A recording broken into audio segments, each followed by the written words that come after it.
ঢাকা দক্ষিণ সিটি এলাকার বিভিন্ন আসনে দ্বিতীয় দিনের নির্বাচনে প্রচার চলছে। পুরান ঢাকার কামরাঙ্গীরচর এলাকায় আছেন আসিফ ইকবাল খান, যুক্ত হচ্ছে তার সঙ্গে। আসিফ, কোন কোন দলের প্রার্থী প্রচারণা চালাচ্ছেন এবং তারা কি বলছেন? রাত্রি শুরুতেই বলে রাখি, আজকে সরকারি ছুটির দিন শুক্রবার। সেই হিসাবে রাস্তায় বা যে লোকবলের যে লোকজন দেখা যায় সচরাচর, সেটি কিন্তু আজকে শুক্রবার সকাল থেকে নেই।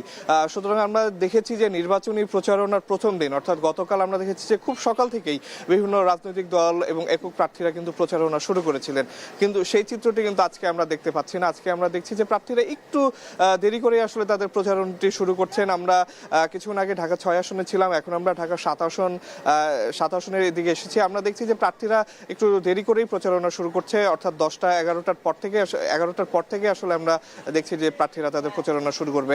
একটু যদি বলে রাখি, গতকাল থেকেই কিন্তু নির্বাচনের আনুষ্ঠানিক প্রচারণা শুরু হয়েছে এবং আমরা দেখেছি যে খুব সকাল থেকেই বিভিন্ন রাজনৈতিক দলের প্রার্থীরা এবং একক প্রার্থী যারা রয়েছেন তারা কিন্তু তাদের প্রচারণা শুরু করেছিলেন। আমরা দেখেছি যে মধ্যরাত পর্যন্ত তাদের প্রচারণা চলেছে।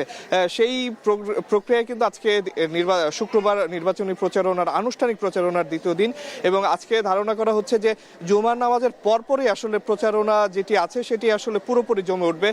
তখনই আসলে লোক সমাগম হবে এবং তারপর থেকেই আসলে জুমার নামাজের পর থেকেই আসলে প্রচারণাটি যেটি আছে পুরোদমে শুরু হবে।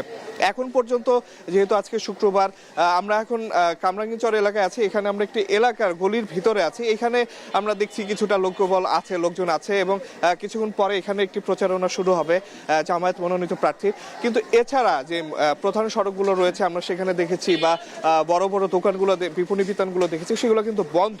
সেই জন্য যে যারা প্রার্থীরা আছে তারা এই জন্য খুব সকালে শুরু না করে তারা আসলে একটু পর থেকেই প্রচারণাটি শুরু করতে চাচ্ছেন, যাতে করে তারা আসলে মধ্যরাত পর্যন্ত তাদের প্রচারণাটি চালাতে পারে।